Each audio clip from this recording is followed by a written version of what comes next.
வணக்கம் பெரியப்பா. நான் மீனாட்சி. இப்போ எனக்கு 2 கேள்வி இருக்குன்னா, முதல் கேள்வி என்னன்னா, இப்போ தமிழ்நாட்டில் வாழ்ற தமிழர்கள் தன்னை தமிழரா உணராம திராவிடரா உணர்ந்துட்டு திராவிட கட்சிகள் பின்னாடி நிக்கிறாங்க. அதே தமிழ்நாட்டில் வாழ்ற பிறமொழிக்காரர்கள் இந்த நாட்டுக்கு சரியானது நாம் தமிழர் கட்சி தான், இந்த நிலத்துக்கு சரியானது தமிழ் தேசியம் தான் அப்படின்னு தேர்ந்தெடுத்துட்டு உங்க பின்னாடி நிக்கிறாங்க. இதுல உங்க கருத்து, உங்களோட பார்வை எப்படி இருக்கு? இல்ல, எப்பவுமே மகளே, நம்ம எப்படிப்பட்ட இனத்தின் பிள்ளைகள்ங்கிறத புரிஞ்சுக்க. நீ உட்கார்ற, நான் பேச. உன்னை அறிவார்ந்த பெருமக்கள், என் அன்பு சொந்தங்கள், என் மகளின் கேள்வியிலிருந்து உங்களுக்கு நான் இந்த மனச்சான்றிலிருந்து பதில் சொல்றேன். நான் நீங்க நல்லா கவனிச்சுக்கணும். இதயத்திலிருந்து எடுத்து இந்த வார்த்தைகளை எல்லாம் பேசுறேன். உங்கள் முன்னால் நிற்கிற உங்கள் பிள்ளைகள் நாங்கள் யார் என்றால், நாங்கள் தமிழர்கள். உலகத்தில் மற்ற இனங்களுக்கு இல்லாத பெருமையும் சிறப்பும் எங்களுக்கு ஏன் அப்படின்னா, நாங்கள் மானுட பற்றாளர்கள் அல்ல, நாங்கள் உயிர்மை நேயர்கள். எல்லோரும் மனிதம் பேசிக் கொண்டிருந்த போது அதை தாண்டி நாங்கள் உயிர்மை நேயம் பேசிய உத்தமமானவர்கள், உயர்ந்தவர்கள்.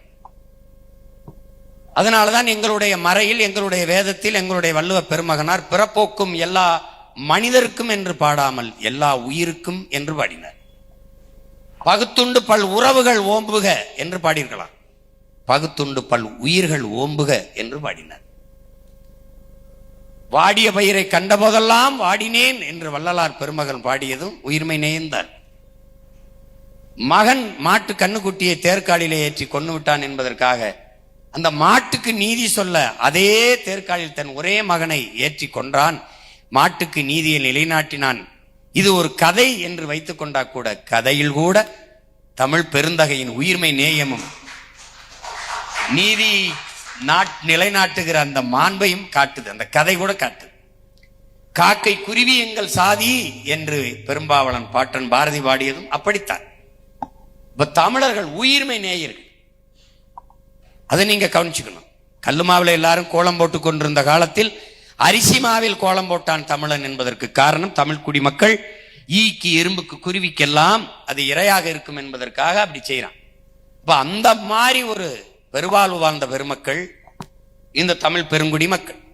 நாங்கள் பிற மொழிவழி தேசிய மக்களை பகைப்போம், வெறுப்போம் என்பது ரொம்ப தவறானது, ரொம்ப தவறானது. அது வெறுக்கத்தக்கது, ஏற்கத்தக்கதல்ல.